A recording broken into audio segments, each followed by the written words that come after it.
2G APIs. And we're running a series, a program. We are on module 7. But even if you are here for the very first time, worry not, you can always catch up. The same link where you RSVP'd for this event has all the details on all the previous modules and a YouTube playlist that has all the content that has been covered so far. So feel free to go through all that to catch up. But nonetheless, we are excited that this afternoon, we are going to have, well, depending on where you're from, we're going to have a speaker take us through module 7, that is building AI agents with ADK. This will be a foundational module. Oh my, let me at least say hi. This will be a foundational module, a foundational module that will build up in the next one. So we're very excited to have Brian, to have Kai take us through that. But even before that, there's a link I have shared in the chat.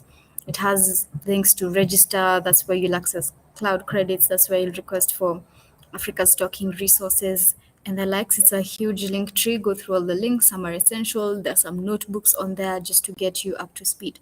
Without further ado, ladies and gentlemen, allow me to welcome Brian to take us through today's session. Virtual round of applause for him as he takes over the training. Over to you, Kai. Okay, thank you so much. Thank you so much, Sylvia. That was a great introduction. Really love this. So you folks I'm sure have been on for a while, and most of the things are probably not new to most of the folks. Heads up, I love being honest before I start. This is like my third time I'm using Bevy platform for conferencing, so I might not know where everything is at the same time. So I'm sure MK is going to help me. MK and Sylvia are going to help me with the chat. So if you have any question, please feel free to. I'm going to share my entire screen to make it easy as I move around. Different. Okay, let me hide that. Just a sec. Let me see. Okay, I think I stopped sharing my screen. Let me get back at it again. But yes, how are you doing, everyone? Hope you're doing well. So yep, there we go. Yes. Now, maybe Sylvia, can you confirm you can see my screen on full screen mode?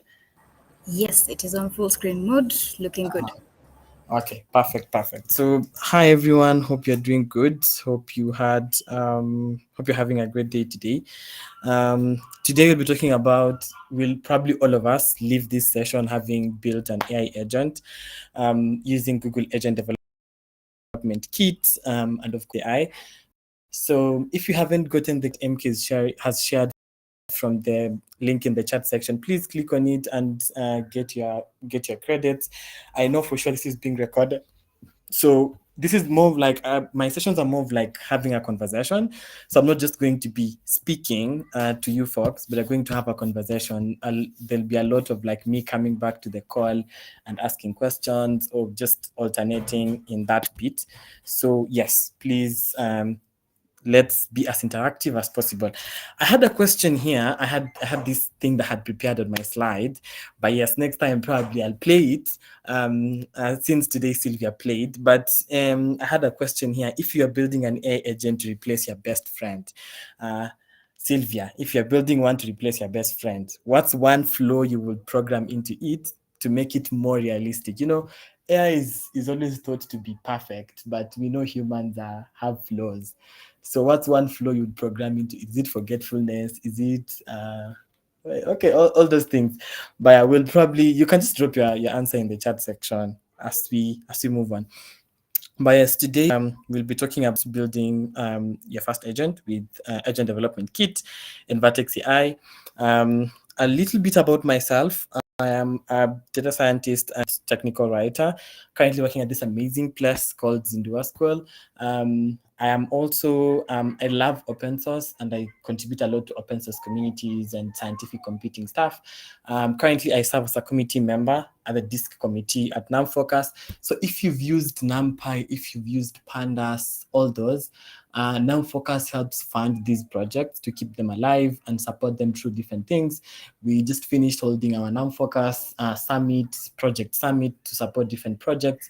And our goal in this committee is to have more folks from the Global South actually get this funding and get support from NumFocus. So yeah, if you're building any cool things around scientific computing, feel free to talk with me after this, and we can see how we can support you better on that. Apart from that, I'm also a co-organizer for Google Developer Groups Nairobi. I know one of the major events we have is DevFest. I'm sure some of you maybe were at DevFest Nairobi, or I met some of you at an event after DevFest Nairobi. It's always nice to catch up with the community. But you can scan that QR code. That's my Twitter handle. So tweet about what you learned today. Tag me on Twitter, tag me on LinkedIn, tag me on Instagram. Share what you're learning from the session today. When I'm not building machine learning models, or I'm not writing codes, or I'm not in call talks like these ones, I do skate. I do both ice skating and roller skating, and I also swim. Water is my happy place, so I love swimming a lot. And I love drumming. I don't know how to drum yet, but I love drumming. So if you know how to play any instrument, I love drumming, and I would one day love to play violin. Or yeah, so drumming, or maybe playing by, I don't know how, I just love how it sounds and looks. I'll probably challenge myself to learn it sometime. Yes, that's pretty much it about myself. So yes, what's our journey? How our journey will look like all through when I'm taking you through ADK in these two sessions, today and then on Thursday. So we'll talk about foundations with ADK. This is what we'll cover today. We'll look at how we enabled you to use ADK for building and deploying simple agents. Then we'll go into tool integration and evaluation. We'll learn how to bring tools from different frameworks or your own tools to evaluate your agents with Agent Development Kit. And then we'll talk about building multi-agent system. So how do we build multi-agent system that learning about different agentic patterns that we have. And then we'll look at how we can deploy agents to production. We'll explore several deployment options available with ADK. And we'll talk about the A2A protocol and how it works. And if we get a chance, I'll also do probably a bonus session on A2P protocol, which is the new protocol that allows you to integrate payments into your agent. So for example, if I want to automatically pay for my bulk SMSs at Africa's Talking, so every time it's end month, I don't have to, and Africa's Talking sends me an invoice, I don't have to automatically wait till I'm back to office. Maybe let's say I'm going for vacation, or I'm OO, or I'm attending to an issue. I can build an agent that automatically checks if there's any invoice from Africa's Talking and pays that invoice. So it's an interesting thing. We'll see if we will get to talk about A2P and other amazing things when we talk about building agents with Agent Development Kit. So that's pretty much the journey I expect to work with you folks. I know it's a very intimate room. I've seen around 11 people. That's including me and MK and Sylvia. So yes, feel free to raise your hand as I'm moving on, or feel free to interrupt me as I'm moving on. Feel free to drop something in the chat section if you're not sure about it, about anything. Yep. So just a quick feel of the room. I know most of us might be junior, some of us might be senior, some of us might be experts. Maybe you are on a Windows machine or a MacBook, or you're on Linux. And maybe you've heard about ADK, you've heard about Google Cloud or Gemini API, probably if you've been through the other sessions, or you program with Python or Go or Java or TypeScript or JavaScript or C#. So I would love you to pick one in each of the questions and drop it in the chat section. So for example, maybe I'm a senior, I have a Windows machine, and I've heard about Google Cloud before, and I write my code with TypeScript. So I'll pick junior, Windows, Google Cloud, TypeScript. So yes, can we do that? It's just a short, quick exercise to get a feel of the room. And yeah, before we move forward. So I'll take like 1 minute. to have this. Even me myself, I dropped something in the chat section, so I'll let the screen stay up for a while. um, Junior, senior, expert, or Windows, Mac, Linux, or ADK. If you've heard about any of this, ADK, Google Cloud, Gemini API, Python, Go, Java, TypeScript, JavaScript, C Sharp. So yeah, let's see. Let me come to the chat section and see if there's any. Okay. Oh, you like to make your AI laugh every anytime, even in a situation, because that's what my best friend does. Okay. That's nice. I'll still bring up the slides. Okay, I'll still bring back the slides. Just give you folks a minute to pick from that, and then we can continue. I'm seeing Graham has also joined us. Hmm.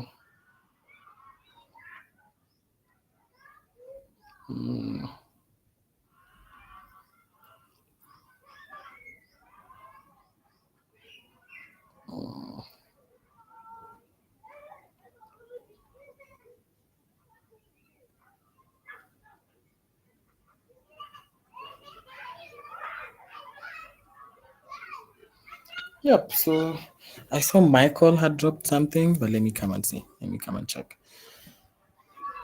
Yeah. Okay. So we have Junior, Linux, Google Cloud, Kotlin. Ooh. Okay. Nice to have you around. Nice to have you around, Michael. Then you have MK, Expert, Mac, TypeScript, GCP. Perfect. Lenny says Junior Mac, Gemini API, Junior Windows Linux, ADK, Google Cloud, Java, Python, then Windows Mac, depending on how I feel. Ooh, God, when I see what you're doing for my friends. Depending on how you feel. Please, let me work hard, please. And then there's Junior, Mac, Google, JS, Python. Alex says mid, Windows, Google Cloud, not JS. So that's typically JavaScript and all that. So, yeah. Okay, nice. So I'm seeing some folks use JavaScript. Uh, yes, Daniel. Welcome, Daniel. Junior Windows TypeScript. Yes, glad to see you again. Now, more fresh content here. Yes. So hope you'll stick around to the end. Yeah, so at least I know some folks are junior, some folks are senior, some folks are experts. Some use Windows and Mac. Linux, some use either. So I don't know how Sylvia is feeling today. I don't know which Windows, which operating system they're on. And then there's ADK, Google Cloud, Gemini. Okay, perfect. So let's go into our overview and intro. So this is where I always say, if you don't get anything out of my session today, like if you probably are distracted or if you're on the road, this is now you focus a little bit. This is where I want us all to come to the room and understand this one thing, because this is probably what we'll be building upon as we move on. I'm probably sure you've built agents before, but I just want us to talk about what exactly is an agent, and then how what are agents behind the scenes, and then dive deeper into that. So when you talk about an agent, I want you to remember it with this mnemonic. I'm sure you during maybe primary or high school, you had these country colonized by the British or rivers draining Indian Ocean, all these mnemonics. So have this mnemonic. So an agent is something that has BMIT, brain, memory, instruction, and tools. So all of us probably, we are the most intelligent of all human species. We are seeing what Elon Musk is doing at SpaceX. We are seeing different photos being taken by photographers, and it's just blows your mind. Like very intelligent stuff. But again, as much as like we are all intelligent, we cannot be intelligent in all aspects. For example, let me give an example with myself. And probably anyone, you can drop it in the chat section. What was your favorite subject in high school? So my own favorite subject was chemistry and home science. So I was very good with chemistry and home science. But when it came to English, especially this paper that had poems, I don't know if you remember it. You could be given a poem and then you're asked to, man, I was like, just wrap it up. Like, I'm done. So yes, we're intelligent, but different people are intelligent on different tasks. You cannot be fully, it would be weird to have someone who's like fully intelligent on all of the things. For example, in this room, we might have someone who is very good with cars. If you ask them, what do you about Volvo, they probably mention XC60, XC90. but probably they're not very good with oceans. They're probably someone when you talk to them about like geology and ocean and all that stuff, they'll be very good. They'll be telling you about how Japan is building this earthquake system in the ocean and all that. So they know all that stuff. That's the same thing when you're building agents. You need to understand what your agent wants to do and then pick a brain that works best for it. And a brain in this case, just an LLM, it makes your agent intelligent. But for example, we have different LLMs. And when I talk about LLMs, I'm not talking about AI as a service. For example, I'm talking about Gemini. I'm not talking about ChatGPT. I'm talking about Gemini 2.5 Flash, the models behind it, GPT-4, GPT-4, GPT, all those. I'm talking about cloud, which is mostly cloud models built by Anthropic. So that's what I'm talking about. So there are some models are very good with reasoning tasks, and some models are very good with mathematical stuff, and some models are very good with XYZ stuff. So when you're building an agent, you need to sit down and think, okay, when you're doing your design for your agent, okay, what exactly do I want to achieve, and which brain is going to be intelligent enough for me to use. So that's the brain part. So an agent contains a brain. Then the next thing is memory. So now I want us to start interacting. So I'll start with Sylvia, since Sylvia mentioned something about the best their best friend. So Sylvia, what was the last gift you got your best friend? Let's see if, apart from just making you laugh, you actually also appreciate them. What's that one gift? Yes. The last gift was a milkshake. Oh, okay. Milkshake. Okay, nice, nice. So Sylvia was able to remember the last thing they got their best friend because they have memory. So talk about memory, you have long term and short term. So let me ask Sylvia something else. So Sylvia, um, last year, a time like this, could you remember which country you were in? Yeah, Kenya. Okay, okay. So you see, Sylvia had to think for a while before they let us know which country they were in at time. Like they're not sure. Maybe they were dealing with a different time zone, or maybe they had at a different place. Maybe it was during Africans Talking Summit sometime. So it's very different and all that. So when we talk about memory, we have what you call long term and short term memory. So for long-term memory, it helps you remember things and conversations you've had a while back. Short-term memory is like, oh, probably Sylvia bought their friend a milkshake like the day before yesterday. So that's easy for Sylvia to remember. So that's the same thing we talk about in a building agents. We have that scratch pad that your agent keeps writing and remembers things. We call it stat. I'm going to talk about that. And we have that long-term memory, which you can implement it with things like Vertex AI Memory Bank, which you're going to see today, and other different ways. So that's what we call memory. You can probably go away with building an agent data memory, but it won't really remember anything. So it'll just be there and performing tasks and all that. And then you have what you call instructions. So instructions are more of like prompt engineering. Let's say, for example, um, we all have a brain, right? For example, I was very good in chemistry when I was in high school, very good. And then I had memory. For example, I know how to make chlorine. I know how to balance an equation for making chlorine and stuff, sulfur and its comp, all those things. But for me to make chlorine gas, I need to follow a specific set of instructions. Or for me to avoid burns in the lab, I need to know, do I add water to acid or acid to water? Do you remember that challenge of, do we add? I would love just to hear in the chat section. Was it acid to water or water to acid? Let's see. So you see those sets of instructions. Keep them coming in the chat section. I'll come and check if it's water to acid or acid to water. So you see all those set of instructions, and that's prompt engineering. So as much as your brain your agent has brain, it has memory. It needs to follow a set of instructions. It can't just be doing stuff without knowing what exactly it's doing. So you need to give it like, okay, from here, for example, if I have an agent that helps me book vacations, it needs to know I love water. So it should book for me a hotel or something with around a 500-meter radius to a water body. So if I'm going to Rwanda, we should talk about Lake Kivu. If I'm going to Uganda, let's talk about Entebbe. Let's talk about Lake Victoria. If I'm going to South Africa, let's talk about Cape Town.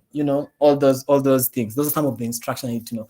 Or I tell, like, if you're booking a flight in around Africa, then it needs to be less than $800. I don't have no reason booking a flight more than $800 for vacation in Africa. So all those set of instructions, and we do that through prompt engineering.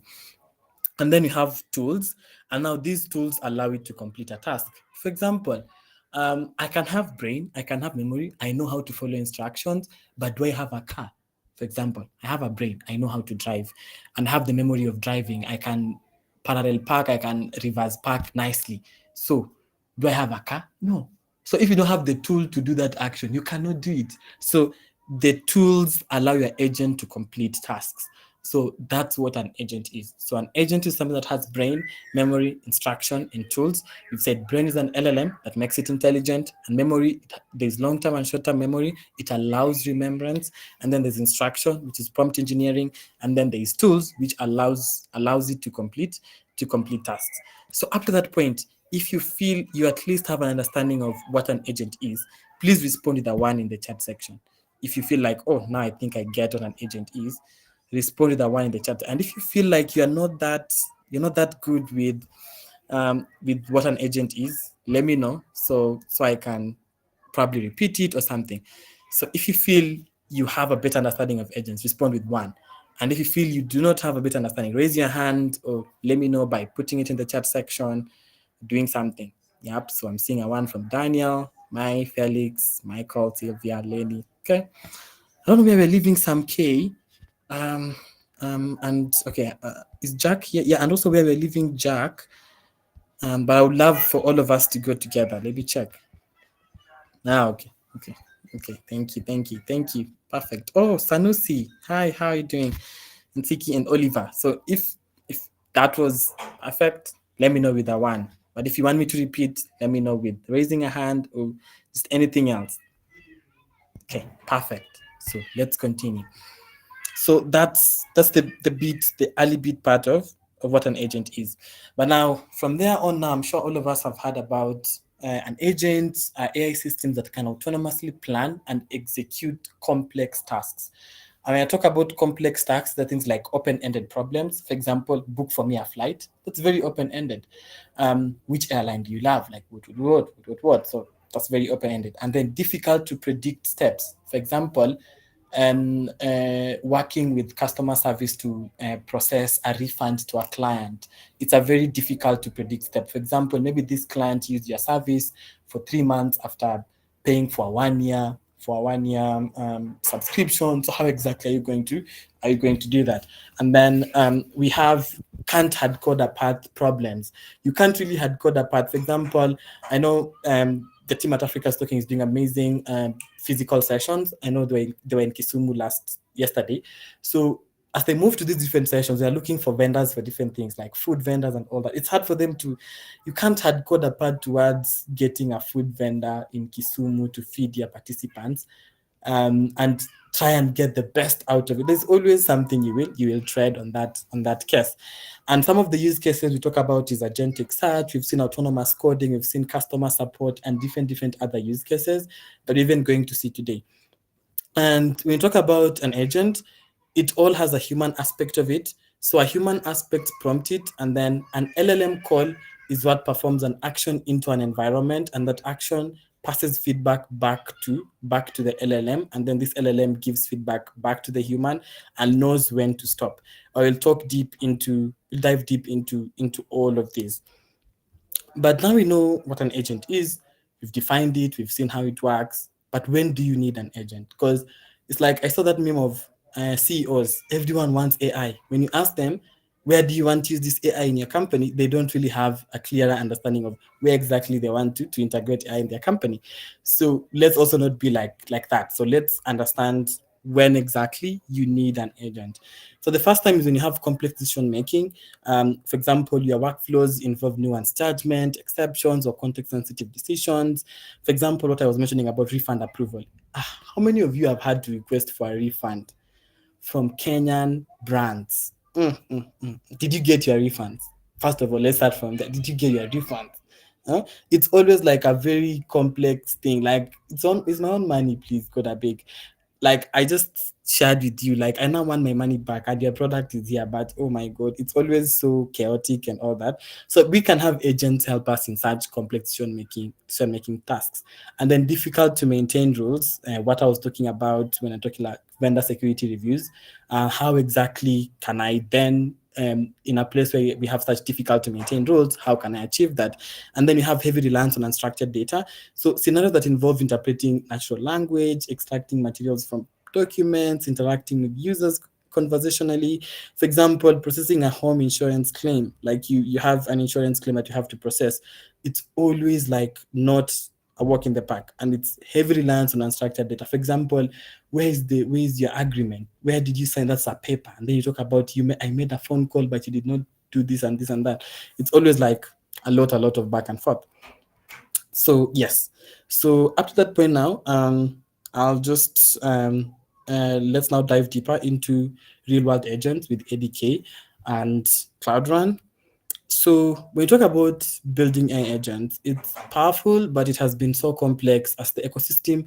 We have a lot of different tools, different models, different providers. For example, you have Google family of models, you have OpenAI family of models, you have Cloud Anthropic family of models. So all that, we have LangChain, we have all these different tools, all these different protocols, which makes it a fragmented landscape. That it's now can I achieve like faster development and iteration as a developer, and then it becomes now hard to integrate all these tools from all these different ecosystems and all these service providers into a thing that you want. Maybe you want a model from Anthropic, but you want to use an SDK, let's say from Google. So it becomes again difficult for you to do. So how do we now manage dependencies and delegate effectively to avoid creating hard to debug workflows when you're building agents? And then we have lack of governance. So beyond development, how can I reliably deploy, scale, monitor, maintain observability in my agent, and govern an ecosystem of agents that I've deployed?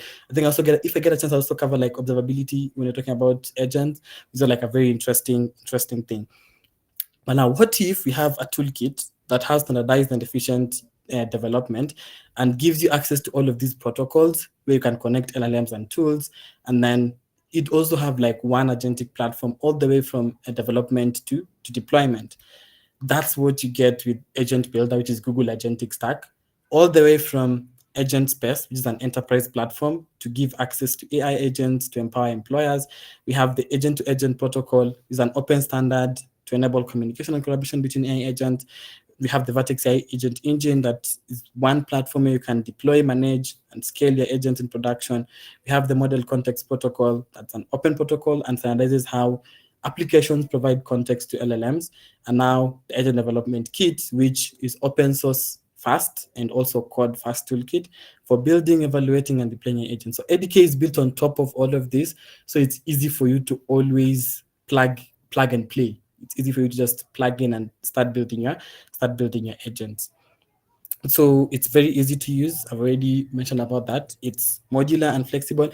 So if you've learned, in my presentation today, I'm going to use Python as the best programming language, but don't worry, we're going to dive deeper into different sessions. So it's a very easy to use interface. It's modular. So if you know any programming language that has object-oriented programming, you understand concepts like functions, and you understand concepts like classes and all that, it's very easy for you to build with ADK. It provides you instant local testing and native multimodal support, and it's deployment ready. You can easily push to production with it. So, okay, I'll pause there at that point and come and check. So, if you are good up to there, you've understood what ADK is and what you're building, give me a 2 in the chat section. And if you are stuck, then let me know. So if you are good up to that point, give me a 2 in the chat section. And if you're like, hey, Brian, I feel like maybe I'm moving too fast, or maybe can you go back to something? Raise your hand or drop something in the chat section. I want to make sure I'm all moving together. Okay. Thank you, my. Let's see. Thank you, Jack. Thank you, Michael. Yes. Thank you, Sam. Thank you, Lenny. Okay. Perfect. Love that. So, thank you, Felix. Okay, great. Okay, love that. Okay, thank you, MK. Love that. So, yeah. But now let's talk about the core concepts of agent development kit. So agent development kit contains, of course, it's super fast. It contains what we call LLM agent. So these are some of the concepts we will. I'm going to dive deeper into this in a demo, so don't worry about that. So I have LLM agent. So this is like the brain or the worker. So this one now uses an LLM, for example, cloud, open models, Gemini, etc. It uses both Google Cloud models and third-party models like Cloud and all the others, and you can integrate in them. The key parameters for this is the name of this agent, the model you want to use, instructions, and tools. So that's one of the key parameters in this. And then for tools, as I mentioned, your agent needs to have a brain. So it needs to have memory, needs to have tools to complete a task. So tools now are the agent skill or action. Those are the capabilities you give to your agent, and they are simple as Python functions. And ADK, you don't have to handle the schema generation for the LLM. ADK handles that behind the scenes. But we're going to see part of the code base, and we'll go to the code base and understand how exactly we inherit from the base model class and how we build on top of it. And then we also have what we call a runner. So let me explain what a runner is. So for example, I use both Safaricom and different other service providers when I'm in Kenya. So for example, if I use Safaricom, for me to make a phone call, let's say to Lenny, I'll put in their number, and when I make that phone call, Safaricom first has to check if I have credit, no, if I have like airtime on my phone. So once it checks and I have airtime, it will now connect me to Lenny. So it will now manage my session. So a session is like a conversation. So like the conversation between me and Lenny is being managed by a runner, which is Safaricom, which also now manages things like memory and all that. So when I talk about a runner, this is like the boss. Yeah, it executes the agent when I run ADK run or ADK web, and this like also manages the conversation. So if I don't have airtime, it will probably tell me, no, please, sorry, you need to put in airtime before you make this call. So that's what we call a runner. A runner is like the boss, and the best way to explain is when I'm making a phone call to someone, Safaricom checks if you have airtime and then also connects you to that other person, and then now you're able to maintain that session, which is now a conversation state between me and Lenny. So that's what a runner is. And then we talk about session and state. So a session is conversation, as I've said, like when your user is conversing with the agent in one chat, that's what we call a session. And then now we have what we call a state, which is just a dictionary for passing data within a system. It persists that data. So once that session is closed, the data is gone. So one thing you should remember with state. So once that session is closed, the data is gone. If you want to implement more, deeper and better sessions and better memory, then that's where now we're going to talk about it today. We'll talk about different things like FedEx memory bank and all that. So yeah. So if you've understood what an LLM agent is, what a tool is, what a runner is, what session and state are, please respond with a 3 in the chat section before we go. Again, this is very interactive. Probably I'll be coming back a lot to the chat section. So yeah. So if we've understood what state is, tool is, a runner is, and all that. Okay, perfect. Thank you, everyone. Thank you. Great. Good. So yeah, let's see. So now, let's talk about agentic systems. So there are different ways. So as I talked about ADK, it's more like a client-side SDK to define multi-agent applications for complex real-world scenarios, and it's built on top of models. We'll go and see about trace, about debugging, and you have all this that you get to work with. You have agents, tools, orchestration, callbacks. We'll see how we can use callbacks in memory. We have streaming, session management, and all this. We're talking about agentic systems. This is what we have inside it. But don't worry, it looks so biggish in it, but it's something we can always. I'm going to break down. So I talk about the different agents that you can build with ADK.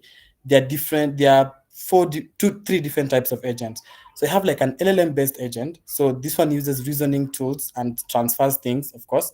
And then you have workflow agents. So in workflow, we have three types: a sequential agent, which follows a set of steps For example, do this and then do this and then do this. And then a parallel agent, which invokes different tools in parallel. And then a loop agent, which is like a loop structure. And then I have custom logic, which is now more of like a custom agent. So they're going to do more on LLM agents, and probably in more the session that we are going to be covering as we go on, we'll cover all the other types of sessions. So an LLM agent is defined like this. You have like the name of your agent, as I said, LLM agent, and then remember I said it has model, name, and description. So what's the model you want to use? You want to use Gemini 2.0 Flash. What's the name of your agent? It's a capital agent. And then what's the description? It answers users' questions about the capital city of a given country. Simple as that. But now, what if I want to add instructions? So I give it more instructions. For example, you are an agent that provides the capital city of a country. When a user asks about the capital city, identify the country name, use the get capital city tool, respond clearly, example query, example response. See, this is more of like prompt engineering, because as you can see, we know that we're giving a complex task to the agent, so we're breaking it down on how we want it to be. We want it to be seen, and then now we can now also add different tools that we want to use. But we also have a way of structuring data, especially if you're building for production. For example, if my agent is supposed to output a JSON format, that JSON format should go to another part of my system. I have to make sure that my agent actually outputs JSON format data and not any other type of data. And we can use Pydantic to help us with that, where now I can call from Pydantic and then I inherit from the base model class. And then, of course, it's supposed to give me the capital city of a country. And that's what it should give me, a string here. And then I define the agent, give it instructions, tell it its output schema, and also the output key, where it tells me like, if you have what I want now, you tell me found capital, or store the result in the state found capital. So yeah, those are some of the way we can structure data with that. And then I have advanced configuration when you want to input things like max output tokens, temperature, you want to generate content config types. So you can use that and make sure that the content you're getting is limited to this number of tokens. And of course, tokens is always how maybe you are charged when you're using things on Google Cloud. So yeah, and then temperature. So how deterministic do you want your agent to be? You can also use the temperature bit to change that and use the temperature that works best for you. So yep, I think now we'll go directly to the demo. So I want us to go to the Google Cloud Console. But before we go here, if you do not have the credits, I think do you write all these prompts yourself? Seems very similar to Crew AI. Ooh, okay, that's nice. I've not tried Crew AI before, but that sounds interesting. I'll probably come to you for that.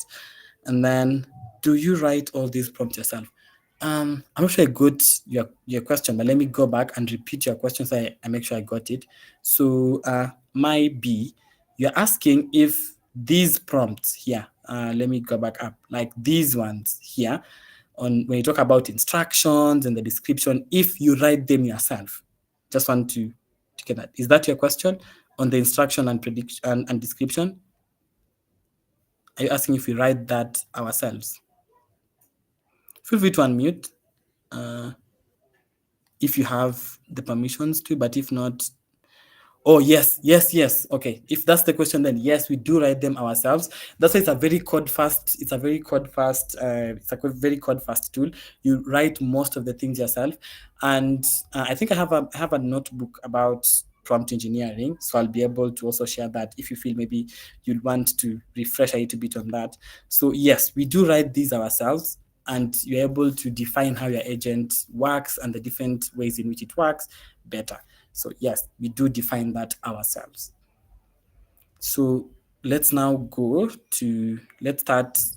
the demo bit. So there's a link that had been shared in the chat section for the credits. This one here, please open it. I'm just going to do the steps bit by bit so that everyone also follows along if this is the first time you're also attending.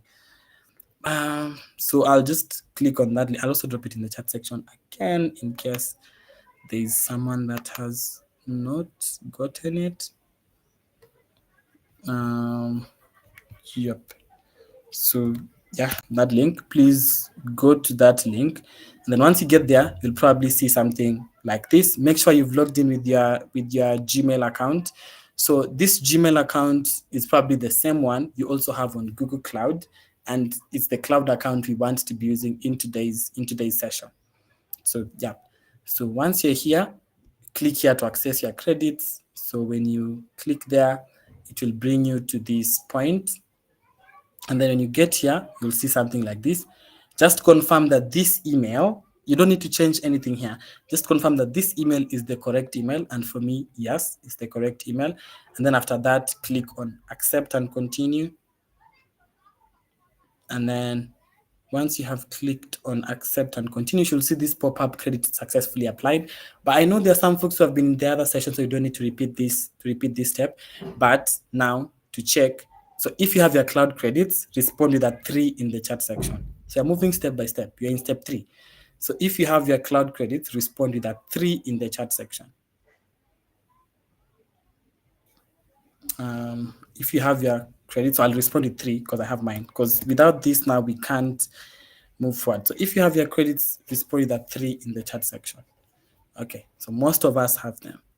I just did the step bit by bit for all of us. Okay, thank you, Maki. Okay, perfect.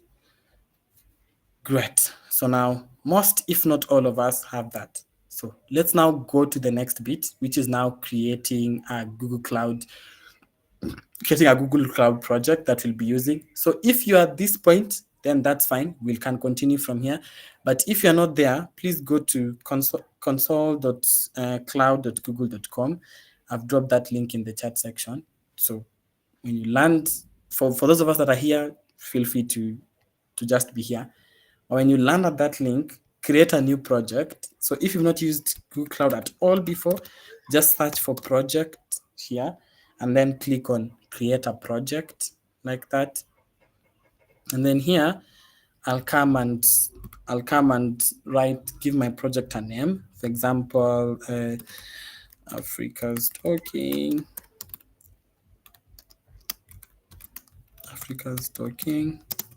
BWAI. So Africa's talking build with AI and build with AI session. And then for the billing account now, make sure you select Google Cloud Platform Trial Billing Account. So make sure you select that specific account to use in your that all of the things you're going to run are going to be charged there because they're going to be using the Vertex AI API and everything is going to be charged there. So let's now, for me, okay, I can actually select that one. So I'll pick that one. You don't have to select an organization here. Just click on, is this the right one? Let me see. Okay, should work. Yes, and then just create that project. So it will create it, and then I'll now click on, once that has happened, I'll click on select project. So I'll come here and then select project. And then now at this point, you can see I'm working with Africa's Talking, BWAI, Build with AI, and that's the project I'm working on here at this point. So up to that point, all of us have a project. So we have credits, and then now we have a project on Google Cloud. So if you have that, respond with a 4 in the chat section. You have your project set up. Okay, thank you, Michael. So if you have your project set up,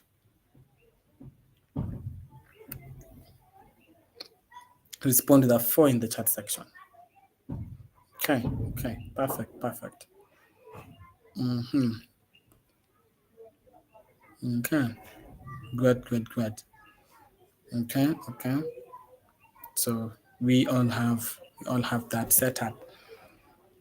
Great. Now the next thing we want to do is get our API key. We've said that an agent needs a brain. So in our case, they're going to be using Gemini models, Gemini family of models. So we need to get our API key. So for us to get that, I need you to go to ai.dev So just type ai.dev, but I'm also dropping the link here. So it's just okay. It actually just took me to that bit directly. So I'll copy this and then also drop it in the chat section for everyone. So go there on AI.dev. It's just the Google AI Studio under API keys. So when under API keys, when you're here now, you want to create a new API key that we'll be using to communicate with Google APIs.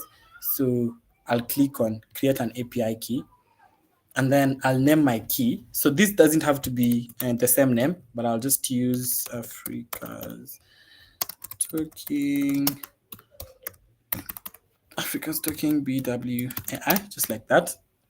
And then you see you have to tie it to a cloud project. So the project we created earlier, we now come and import it here. So I'll now come and select import project.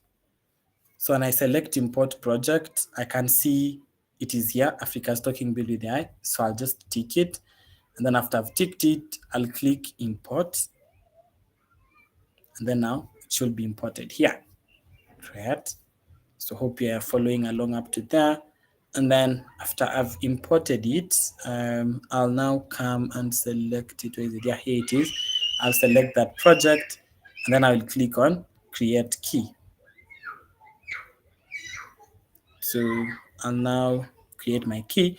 And as you can see, here is my key. For the quarter tier, you'll see like it's under tier one because it's always, of course, under the credits we've given you. So it's kind of paid for, but you can also create one for free without having to. Even if the cloud project doesn't have any billing, you should still be able to work around in today's project. But since you all have the credits, let's all do that. So now, if you have your API key, let's now respond with a 5 in the chat section. It's our fifth step. So you have your project, you have your key, and yes, let's see. So we have a 5 from Michael, 5 from Daily. Where did you leave Samke? Let me see. Where did you leave the others? So where did you leave? Okay. Michael is here. Jack is here. Kiplengat, Sanusi, Oliver, Veronica, Bias. I know Fatma. I know this is also being recorded, so no worries at all if you're not able to follow along, maybe. So yeah, you can still be able to come back to this any day, anytime. So yes, but now we all have all that we need. So to dive deep into, we want now to go into our demo, right into it. So for us to do that, here is the link to the repo. I want us to go this way so that it's easier.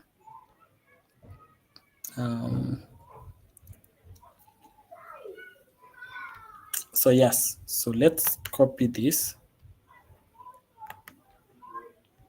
Copy that one and drop it in the chat section.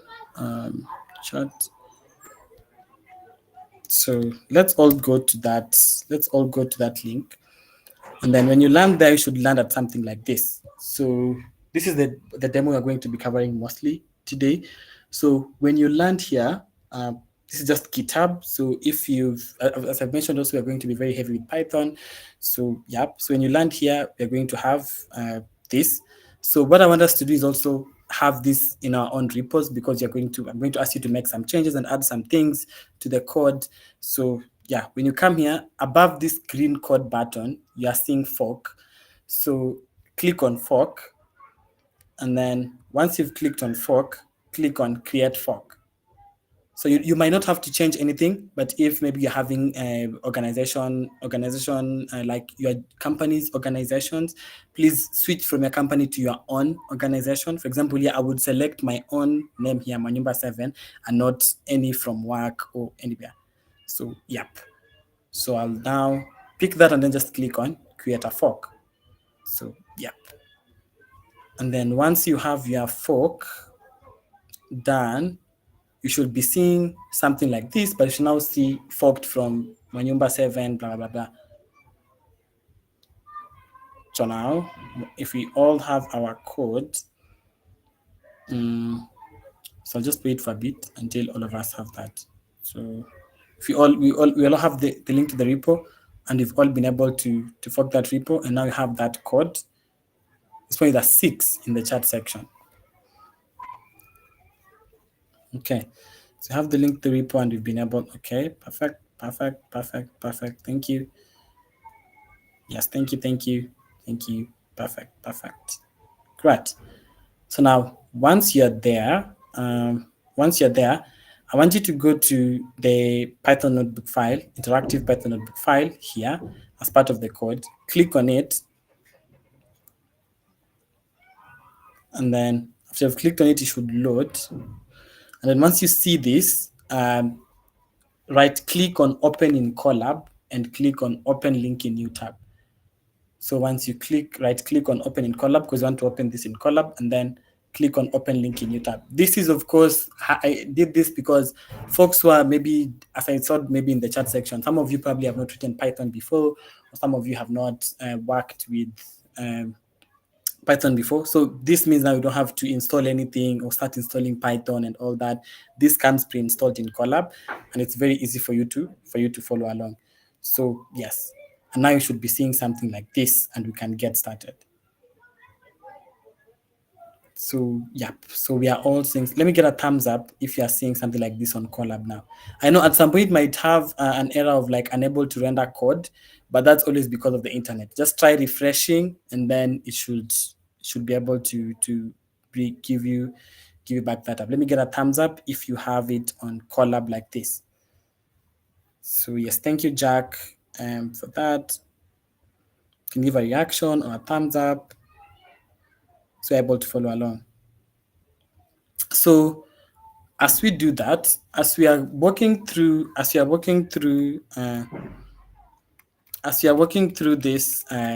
this demo, we say that our agent should contain brain, memory, instruction, and tools.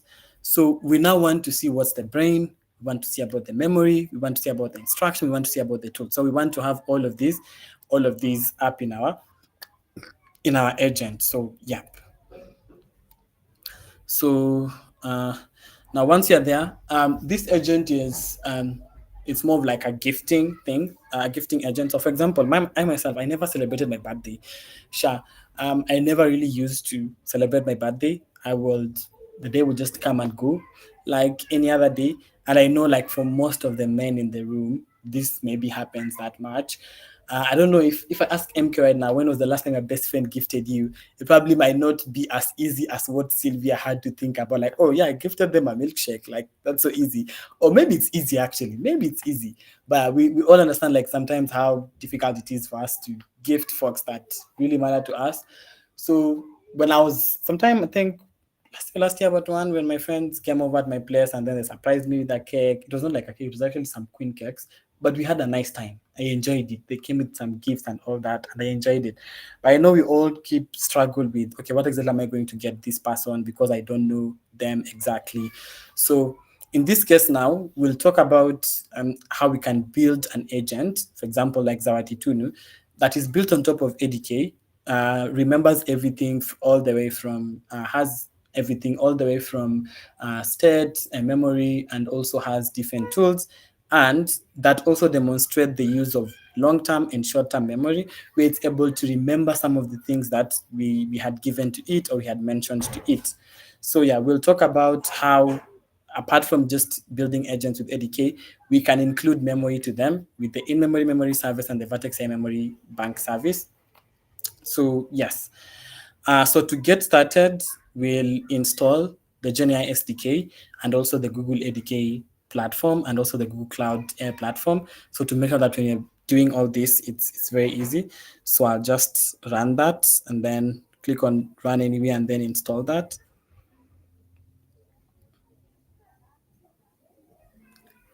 So this should take just a minute, not that much. So it will install Google ADK and also Google Cloud platform for us to use.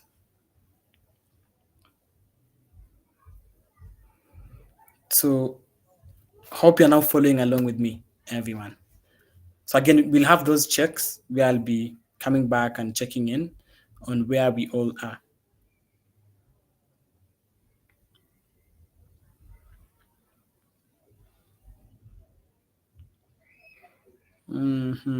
So yours might not take as long as mine, so it can be as fast as seconds. So yeah, so mine is also, it's also done. Took 43 seconds. Okay. So yeah, now that we have that installed, the next thing is we authenticate the notebook before we run. So once I do that, I'll click on allow, and then I'll just use the same account probably I'll be using on Google Cloud, and then I'll just click on continue. Then I'll do that, and then continue. So yeah, now it has also authenticated. So you have installed and you have authenticated. Perfect. So I'll pause for a bit before now this part, because this part we need to go and get our project ID, bring it here before now we can continue. So give it a sec. Just checking in. Oh, MK was giving me a laughter there. Yeah, I don't know if you can remember what you gifted your best friend MK, or even what you gifted what you gifted your colleague, recently. Is it that easy for us to remember? Yeah. We'll ask Graham if you've gifted him anything recently. No, it's easy for you. We can just confirm. So, yeah. So once we have that now, we've run those two steps. Let's come back to our project on Google Cloud. So remember, this is my project. I created Africa's Talking Build with AI. So I'll now just come here and search Vertex AI, because Vertex AI API, this one here. So I have to enable this so that I can communicate and use my model. So I'll come there, and then I'll click on that, and then I'll click on enable. So probably it was not enabled. I'll click on enable. But also, if you are using maybe a previous project, probably this was already enabled. You don't need to repeat these steps. You can just go ahead and get your project ID. So now we know that this is enabled. Right now, you're probably not seeing any traffic by response, but once you start prompting it, we'll be able to see different traffics here. So once I've enabled my Vertex API, I will come back here.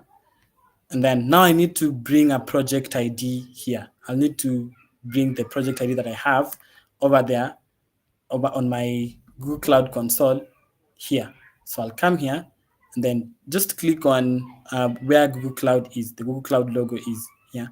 And then you should be able to see this bit, which has your project number and your project ID. So you can see for my case, my project ID is Africa's Talking BWAI. So I'll just copy that. And then come and paste it at this point.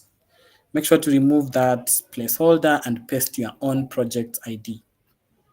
So, yep. So, if you are all okay up to there, let's respond with a 7. Okay. No direct messages, but we have some chats. Wow. Okay.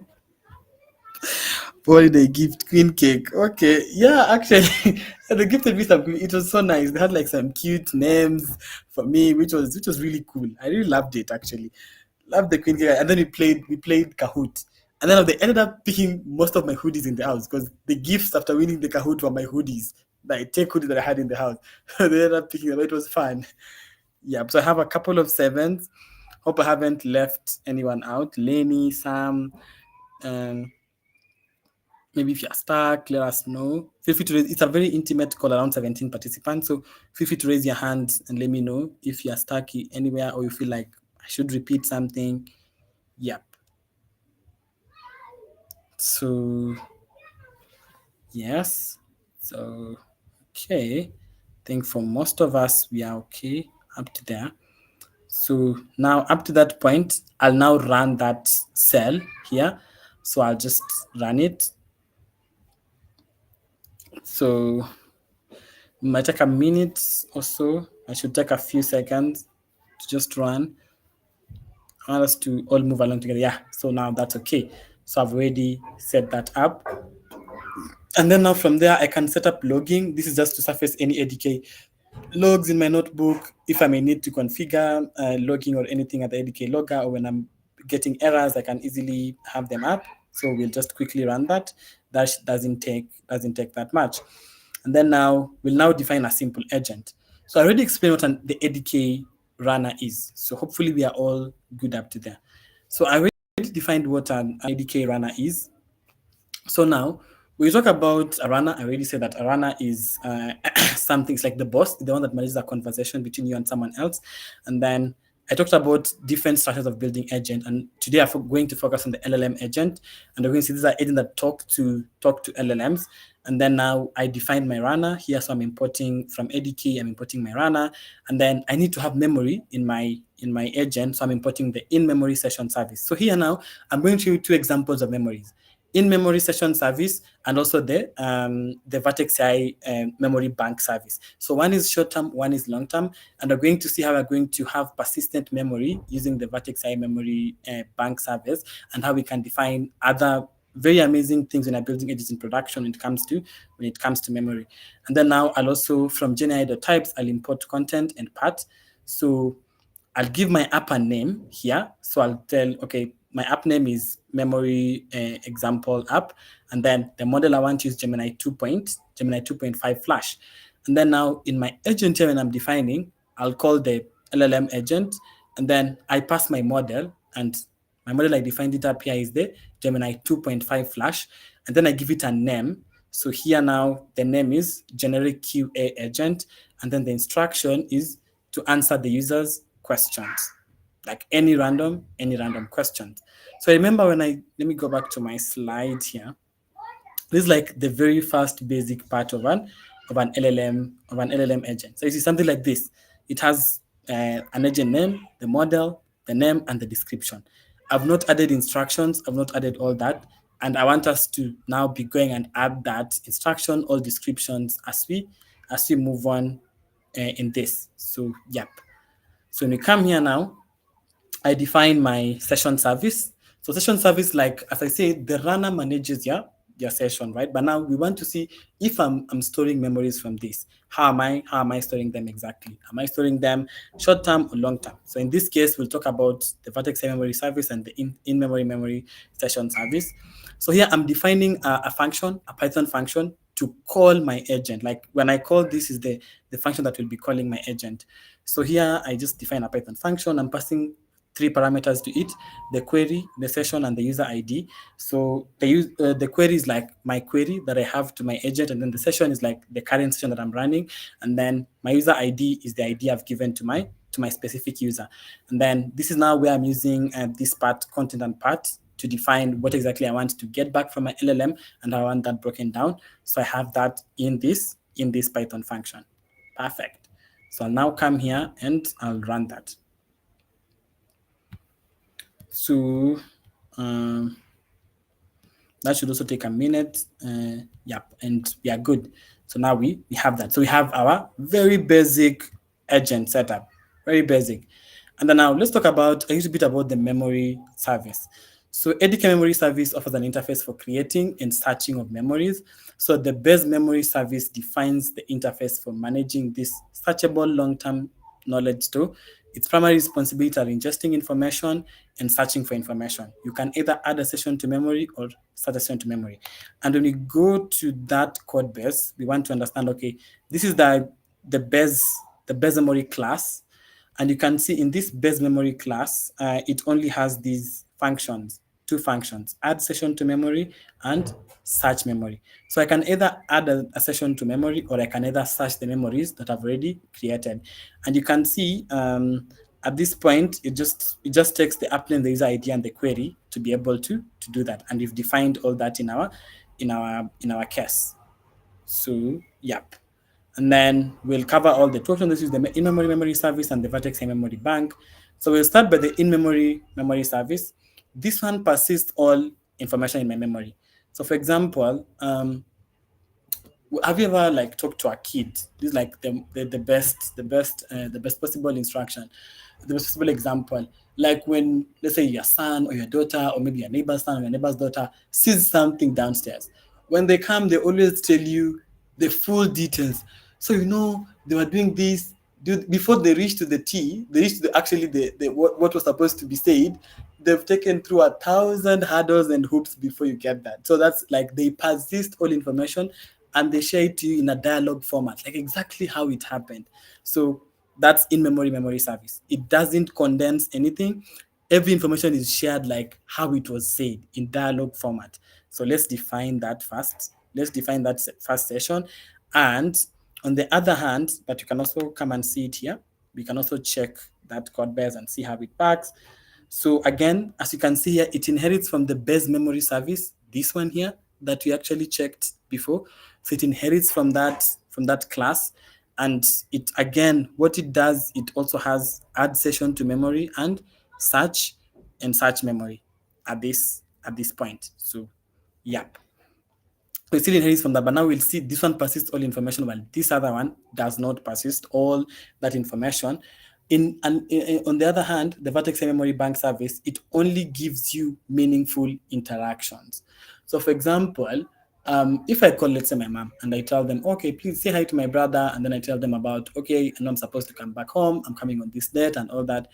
Probably the saying hi and all that, they'll probably do it immediately, but now it will pick on what to stop. I'm coming home on this date. That's the date that they'll be remembering and all that.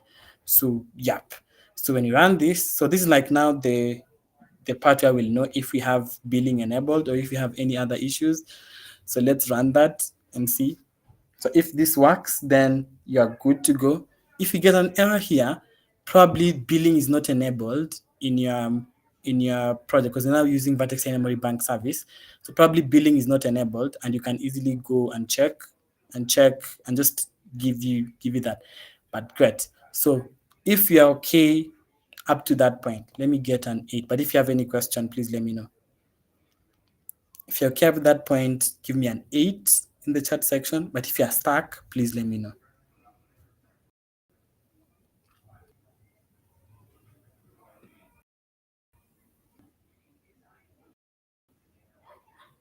Okay, perfect. Nice to see everyone is also able to follow. Okay, this is a very good audience. I love this.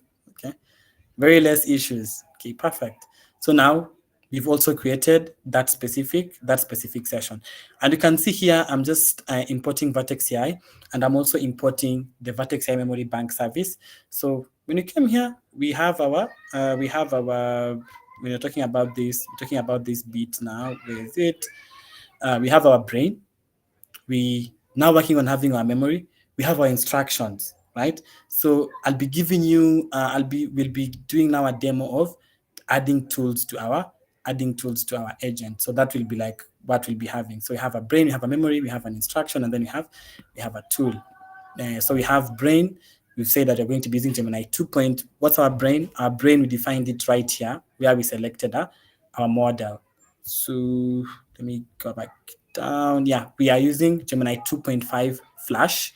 That's the brain that they're using. And then for our memory, we'll use Vertex Memory Bank for long-term memory, and other one for short-term memory. And then for instructions, very basic instruction I've added here just to answer all the users' questions. And then I will come here and add more, Control Z, and add more tools and description and all that. So that's what we'll be adding. Great. So let's go. I just want to for us to all keep track of where we are. So now we've also added this. So it's just like we are now creating a memory bank service, which is of course from the Vertex AI Memory Bank. And I'm saying that this is your agent engine ID. Make sure you store all this in my memory bank service. And I put my project ID and my location. So, yep. So now let's start calling our agent. So when a user is interacting with your agent, it's creating memories. So when a user specifically comes and say, okay, I want to do this and this, they are like creating or generating memories with it. So for each session, it's like the agent should remember what they said.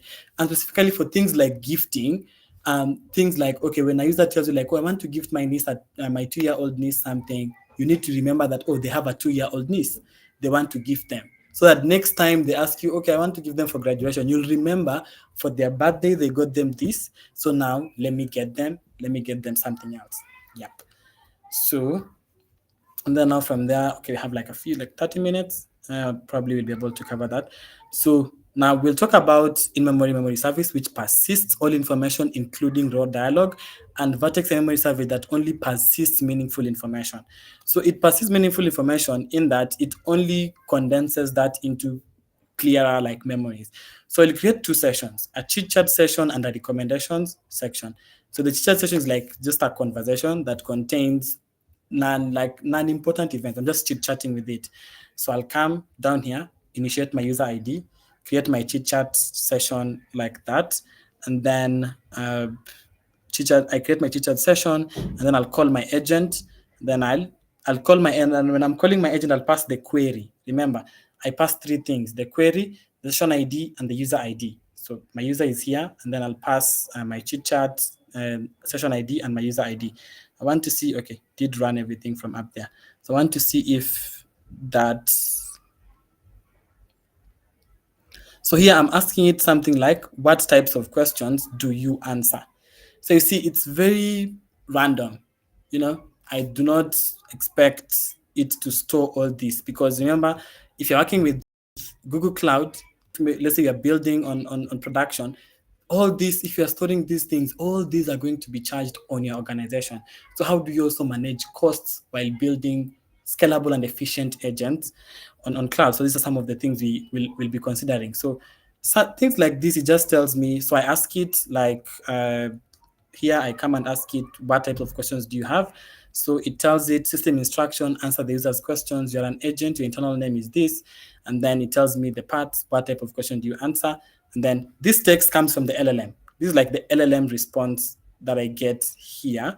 So it now tells it as a large language module, I can answer a variety of wide questions and then all that. But now we now get the agent response. So the agent now also gives you a response. And then it tells you, okay, I can give you factual information, I can give you conceptual understanding and all this. So you see, this is in dialogue format. So let's now go and ask it a different question in the recommendation session, where I'm asking it to get me a gift for my 3-year-old niece. For example, I have a 3-year-old niece. What recommendation do you have for the birthday present? Or I like the idea of a bike. Are there any age appropriate options? But let me add one here so that we can help MK get a gift for Graham. So let's do it. So let's add another one here. Let's call our agent here again, and we say something like, ooh, did I? Yep. I added one. Okay, I want to make sure I didn't change anything here. So let's add one. We can all add some. I hope I didn't copy the full cell. Then I enter. Is it pasting really? Okay, instead of that, I can just actually just write it. So I'll say call agent. And then here, I'm going to pass my query. For example, I have a colleague.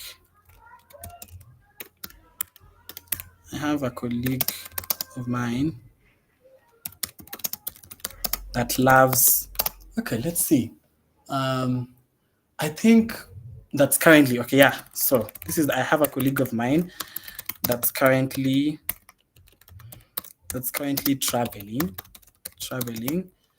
to help facilitate different sessions. That's currently traveling to different cities in Kenya.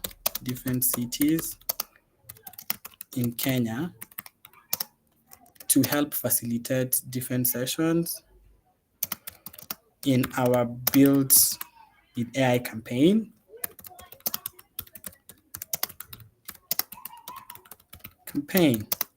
Okay, let me build with AI.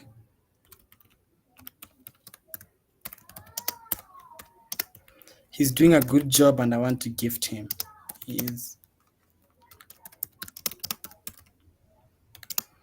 good job, and I want, that's a long prompt. Wow. And I want to gift him. Could you share any recommendations? So let's see if we'll get something. So could you share any recommendations? Then I put a comma there. So now I'll still use the recommendations underscore session ID, and I'll still use my still same session ID. So you can see here in this recommendation session, there are very important things I want my agent to remember. For example, in the first prompt, I'm asking it, I have a 3-year-old niece. What recommendations do you have for birthday presents? And then in the second is, I like the idea of getting a bike. Are there any age appropriate options? And then in the third one, now we are trying to help MK get Graham a gift, or Graham get MK a gift, Sylvia a gift. So they are doing this amazing thing. They're going to different cities. They're doing a good job. Could you suggest any recommendations for me to get them something? So in this thing, we probably have things that we want our agent to remember. For example, we wanted to remember that my niece is currently a 3-year-old niece. And then it's almost the birthday for my niece. We also wanted to remember that I'm probably playing around with the idea of getting them a bike, and I'm looking for age appropriate options. And up here, I had specified the age. So it needs to remember from this part that my niece is 3 years old, and then give me age appropriate options. And then at this point, I didn't give much about my colleague, but I used pronoun he. So it should at least remember that it's a he or a him that I'm trying to gift. There are so many important things I need to remember here compared to the chit chat session up here. And we're going to see why the Vertex AI Memory Bank comes in very handy. So hope you're also playing around with your agent. You can add another call this function again and add more things to it. So let's run that. Let's see. We're probably going to get a lot of outputs because I've given it like a lot of things to play around with. So yeah. So yes, so we can see here. Let's start here. Um, the first thing is, it gave me all this. It first start with the I have a 3-year-old niece. What recommendation do you have for their birthday? It comes here and then it tells me, uh, play kitchen and doctor said. This is for imaginative, for creative, for building and construction toys, books, and then outdoor. It gives me all that, and then my second part, this is of course now the agent response. And then now my second part is, I have a 3-year-old niece, and then what do you have part for them? And then I want to get them a bike. So now give me like a bike specific recommendation. So I still get that, and I think of getting them a bike. And then now here I have like a thoughtful gift for my colleague. So it tells me that that's a really thoughtful gesture. Gifting a colleague who's traveling and working hard on an important campaign is a great way of showing appreciation. Considering he's in Kenya and likely on the go, here are some 3 recommendations that balance practicality, comfort, and a touch of local flavor. So please, high quality portable power bank, noise cancellation earphones, premium travel mug, comfortable neck pillow, subscription to an audiobook. Okay. Subscription to an audiobook or podcast, portable SSD, and then a nice dinner. Ooh, okay, okay. So apart from Queen Cakes, MK, we have all these suggestions now. So please consider them. Highly consider these. Then we have a gift card for a massage spa trip. Oh my God. Oh, I would. God. I should join you in these trips so you can listen to these recommendations. And then for logistics, so if she's traveling, consider what's easiest to get to him, use digital gifts, physical gifts, mail them to their location and all that. So you can see, and I'm able to get that response. So we probably see that these are things I need to store and I need to remember in that specific case. So now we've generated memories by playing around with that. So have you all gotten that? Hope you've all gotten like outputs after querying our agents. I know Graham should be happy. I'm very much vouching for you here. That portable part, that noise cancelling headphones, please. That spa treat should come along. So yeah, hope you're able to get that. So if you've played around with your agent, it's giving you an output. Let me get a 9 from there. You can just run it the way it is or create a new prompt like me and just prompt your agent on that. So if you've played around with it and it's giving you an output, please give me a 9 in the chat section. Or if you're stuck, let me know. Okay. Okay. Perfect. Nice, nice, nice. I'm saying most of us are able to play around with it. Now we should look for a gift for Sylvia too. At least I've vouched for Graham, so now let me vouch for Sylvia. Yes, yes, yes, yes. We are getting you a gift. Don't worry, don't worry. We're getting you something. So yeah. So now we've created our memories. But now let's see what memories are extracted by the conversation using in-memory memory service. So we'll run this and then run this immediately. Okay. So once we do that, you're able to see that this is how it has extracted the memories. This is how my memories are being stored. And as you can see, this is like too much. This is literally dialogue format. Like the first part, and you can see this is my session ID, and this is like the conversation, and I'm able to just it's just like a lot, and you can see my token count is almost 502 and all that, and I'm storing this in conversion format. This might not be very feasible in a specific case. And when we store memories using this, it uses like uses the similarity no, it uses the keyword matching. So for example, I have memories, right? So I want to add another query and see if this query will be able to use my memories. So when you come here, so you've seen it has stored memories. I want to go slowly from here. It has stored my memories. But now I want to test how these memories are stored and how are they going to be used in my session. And as I mentioned here, up here, in-memory memory session service uses keyword matching. So it will try to match keywords when a user is asking again from previous conversation. Like, user is asking me about a bike. Is there anything else that we had talked before that involved a bike? And if it finds it, then yeah. If it doesn't find it, then sadly nothing. So yeah. So I will now come here. So the first thing I'll pass a query that only contains, let's say, the word test. And when I run it, I will get nothing. There is no memories that are going to be pulled out in that case because it uses keyword matching and tries to find the test thing, nothing. But if I had something like, oh, my friend is doing a test recently and passed the examination, what gift can I give them? It will probably remember something. But when I come here now and I put something like, what should I get my mom for Mother's Day? Or now let's get something for Sylvia. What should I get my other colleague? My other colleague called Sylvia,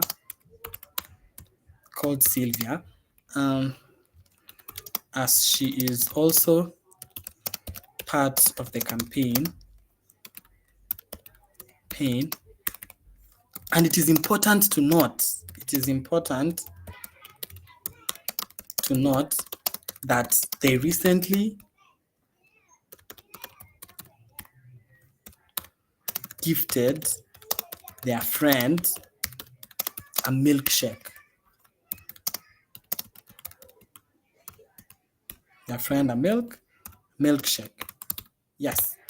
So let's just add that. So let's see if there are any memories that are going to be pulled out of this. Yeah. So you see, it pulls out memory about colleagues here and traveling and all that. So it pulls those memories of like gifting and all that. And I can see all those memories are going to be helping my agent to now give more feedback into what I want to get Sylvia.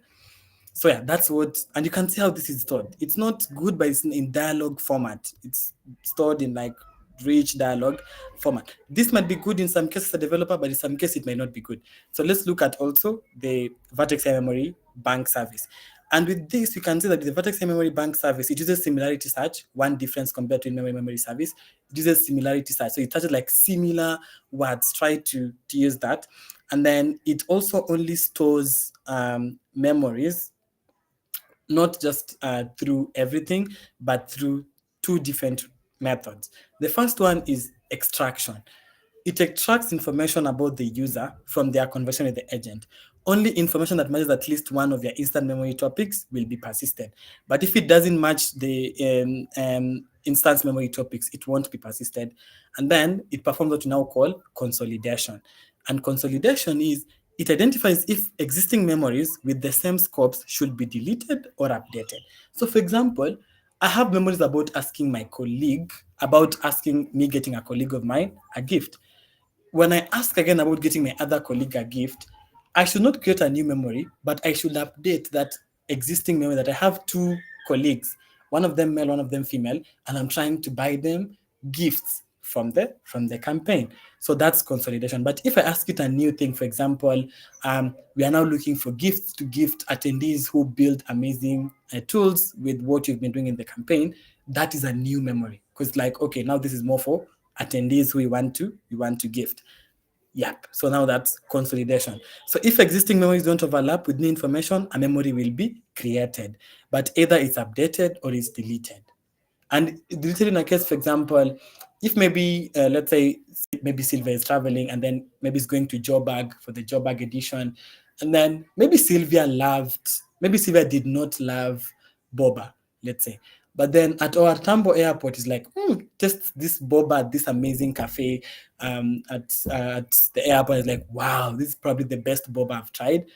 Comes to query you again. So now that will probably mean now we update that memory or we delete a previous memory that said Sylvia didn't like boba because now they like boba. So yes, so let's add this to memory first of all, and then let's run this one. Perfect. So this is a perfect example of what I want to explain again. So we said that we have memories, right? We've talked about both in the chit chat session, and we've also asked our agent things on the recommendation session. But immediately I ran this, I didn't get any memory outputted here. This is because add session to memory is an unblocking function, and memory generation can take a few seconds to run. An unblocking function in that when I'm adding sessions to memory, I do not need to wait for that to happen before giving my users a response, right? I can give my users a response while I do that because this process probably requires a chain of LLM calls in the background that might incorporate latency in my application. So my users might be waiting for something just because I'm adding these memories behind the scenes, but I can do that without waiting for my user. For example, probably all of us forget the names of people we meet at events. If I ask MK right now a name of let's say one attendee from the Kisumu Zone 1 event, probably they might remember, but if I ask them for a specific one, it might be difficult for them to remember names. You all struggle with names. You have to agree at least to some point. This is probably because while you're trying to listen to them, at the same time store their name behind the scenes. So there are two things happening at the same time. It's difficult. You end up forgetting one of them, forgetting to remember the name while and prioritize listening to them. So in this case, we can have one run in the background while one is still outputting responses to our user because our user does not need memory at that point.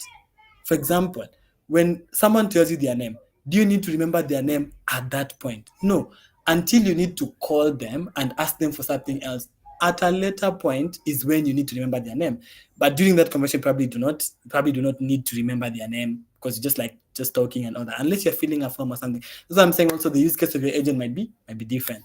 But yes, I hope this why it's non-blocking has made sense. So because I ran it immediately, it was still running behind the scenes, so it didn't work.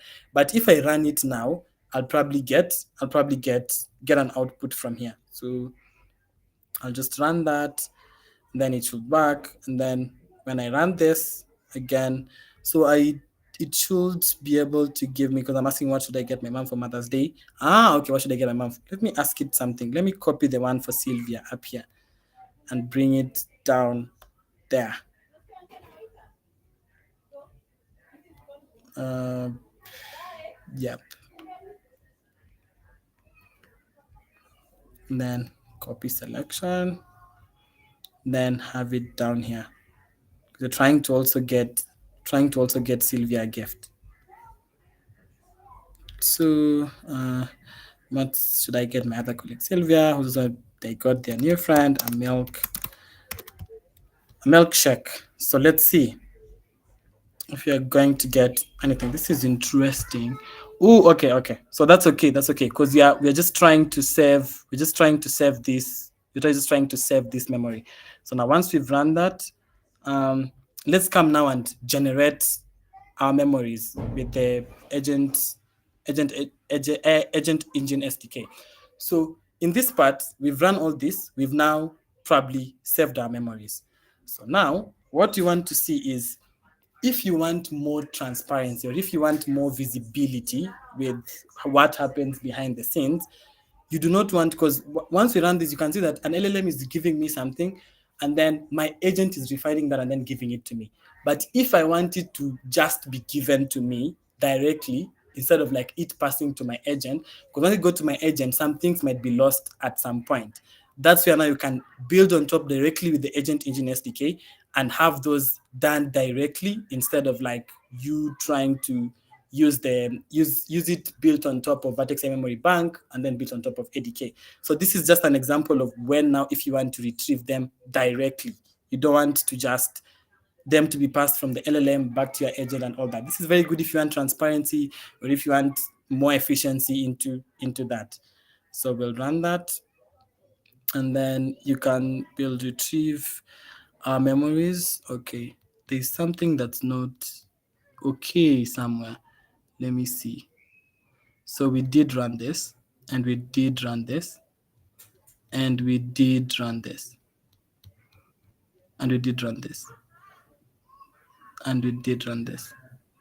Okay. So I'm not sure. And now we did run that. Then now we want to run this. So response received. And then now we want to run that. Yes, now it's, oh, perfect, perfect. Now it's working as expected. We did run that, and now we want to run that. Yes. So I want us to see the difference here between how we were seeing our memories up here in dialogue format and how we are seeing them down here. So you can see down here it's not that much. It's just very factual based. In this case, I can see I have a timestamp, and the fact here is I want to give to my colleague who's currently traveling to different cities in the world, to different cities in Kenya to facilitate different sessions. And then I can see a timestamp for that specific memory. I can see the scope and the topics for that key. And I can also see like other fact that are related to this, which is gifting, is I'm looking for a birthday gift. And then another one that I also have is I like the idea of gifting my 4-year-old niece a bike. And then now all that. So you see, this one consolidates things. It doesn't give me, Vertex memory bank doesn't give me in pros format. You can see how memory was being stored up here in pros format, and in dialogue format, which might take too much memory or might lead to me having more cost on storage and all that. But if I use this other one down here, then I am saving more on all of that. So yeah, have you all seen that difference, and have we understood that difference? And I'll pause and come back. Hope I haven't lost more folks. So if you are okay up to there, you've seen the difference between insertion memory service and Vertex AI memory bank service. One of them in dialogue format, one of them has them in like consolidates them down. Give me a 10 in the chat section.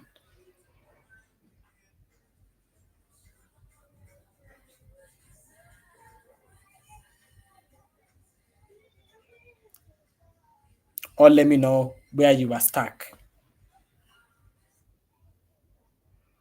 So if you're able to understand, you now understand the difference and you've seen the difference. One of them stores them in pros and in dialogue format, and one of them stores them in consolidated format.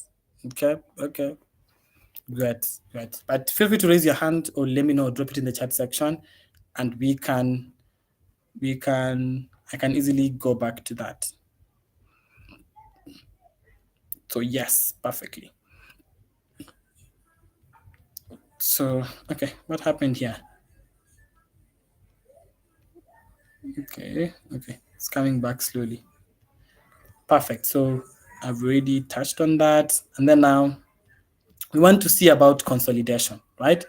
So we said that with Vertex memory bank, it doesn't just brings outputs, but it's more of like it tries to consolidate them. If there's something already about that in my memory bank, I do not store it. I don't create a new one. I save it. I just update the one that's currently existing. So let's see that bit of consolidation. So when I run this now, I'm able to get that. And then here, let's see the process of consolidation. So let me ask my agent something else. So I'll still use the one for my other colleague. So I'll now come here and I'll use this one. Yep. Uh, friend milkshake. Yep, that one. So let's see what action will happen. Will it generate a new memory, or will it uh, update an existing memory, or what will it do? So when we run this,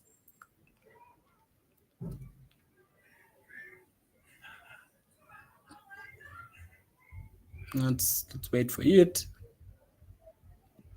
Perfect. So when you come here, you can see that it has there are two things that have happened. So it has updated an existing memory that was there. But you see, I also had something else in this text of mine. I also told it I have another colleague, probably I have of mine, and they are called Sylvia. So that means they now created something to store that, and then they have something to also update, like an existing memory of me trying to gift my colleague, and also add that I have two other colleagues. A very good example of that. And you can see here another how it stores the memories. It's very consolidated. You can see the difference between my prompt here. My prompt was very verbose. What should I get my other colleague called Sylvia? She's part of the campaign. It's important to know that they recently gifted their friend a milkshake. When I come here to how the memory was stored, it was stored in my colleague Sylvia recently gifted her friend a milkshake. See, in a very consolidated format, not like in a verbose way. And then now here another fact, that's the first part where it created a memory. And then where it updated a memory is that I want to gift my colleague Sylvia, who's part of the same Build Their campaign as me and is currently traveling to different cities in Kenya to help facilitate different sessions. So see, it has updated that old memory of people who are on the Build with AI campaign and created this new one here. So I hope now you get the concept of consolidation. You talk about that part of memory with agents. So if you got that, give me a thumbs up. If you actually saw that and you actually got that. But if you have any questions, please let me know.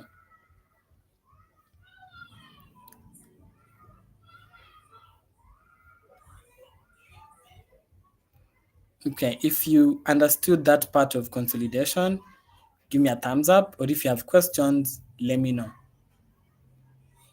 We're able to see that how it was able to update a specific memory, and also how it was able to create a new memory about one of my colleagues. Okay, where did I leave Fox? Michael.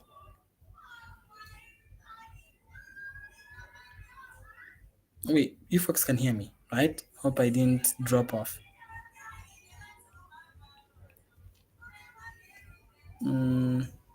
Okay, it's eerily silent. Feels like I'm off,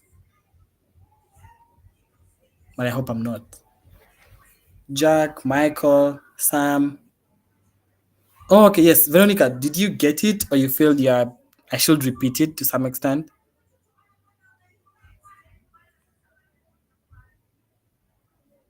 Thank you, Veronica, for letting me know I'm still here. That I'm not out.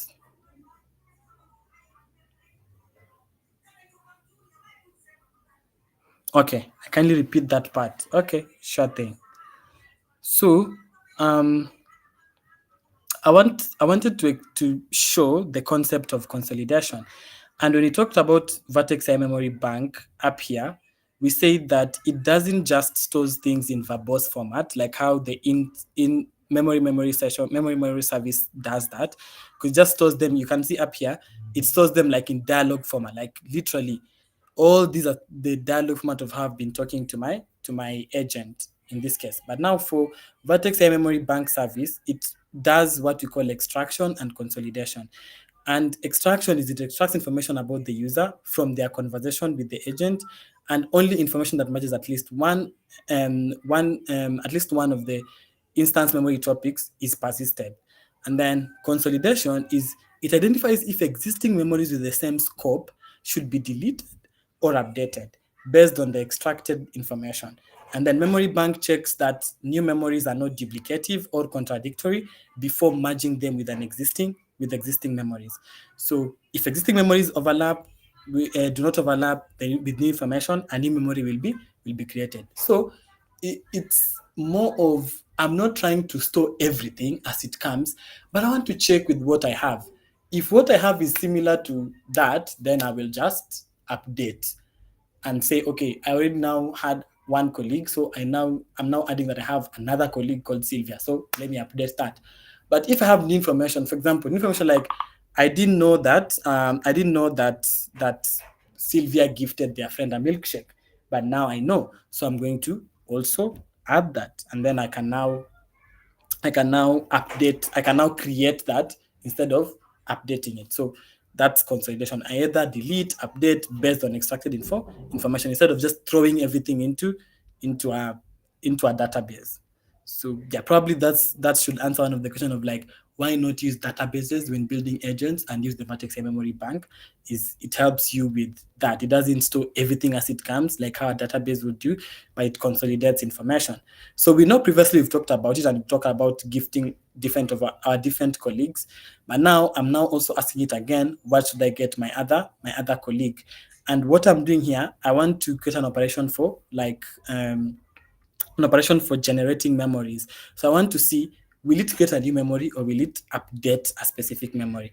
And when I ask this question here on what should I get my other colleague called Sylvia, as she's also part of the campaign, it's also important to note that they recently gifted their friend a milkshake.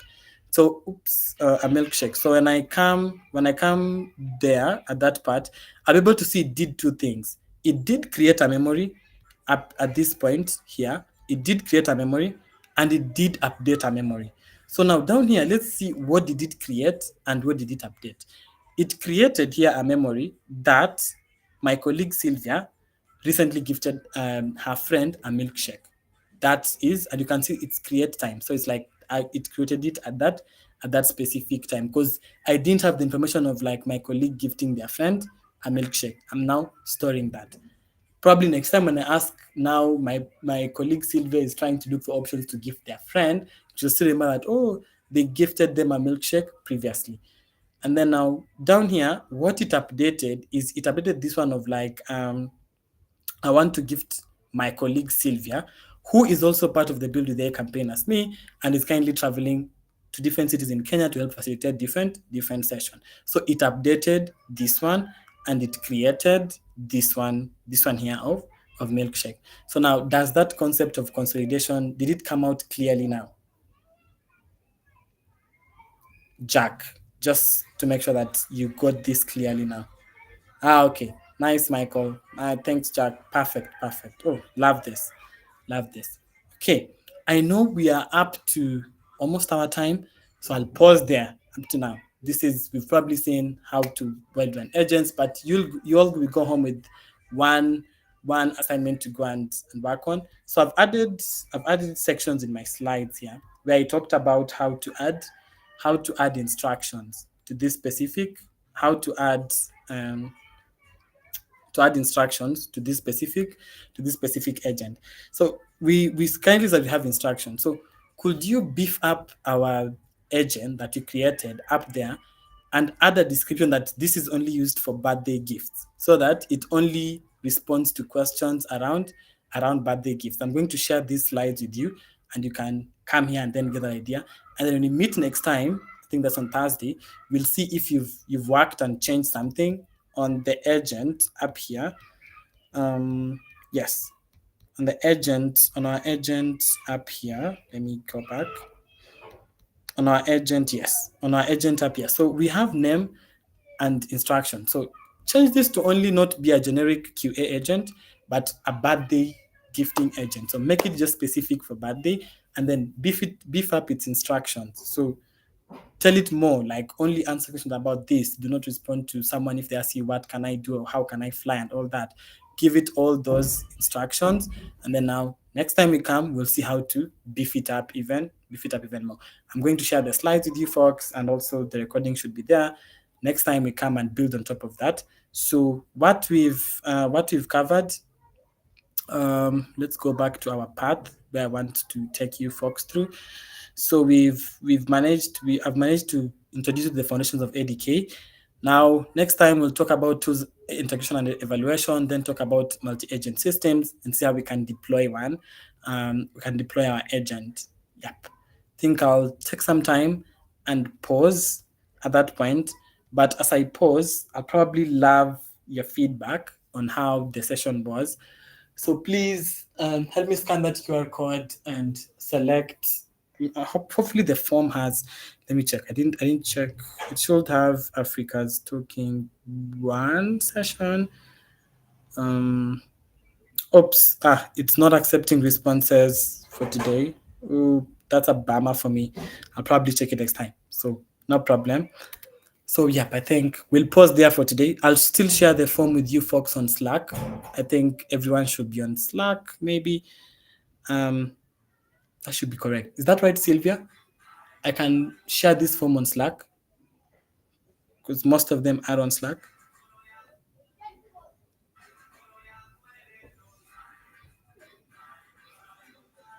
I don't know if Sylvia or MK or Graham can hear me.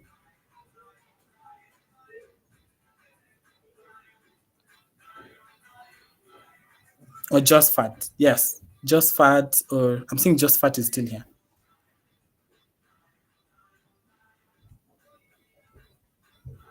Hi, Just Fat.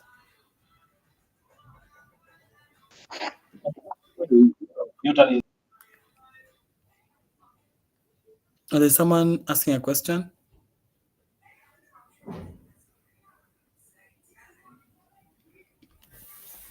No. But if you have any questions, this is the time. Please feel free to unmute and ask me a question.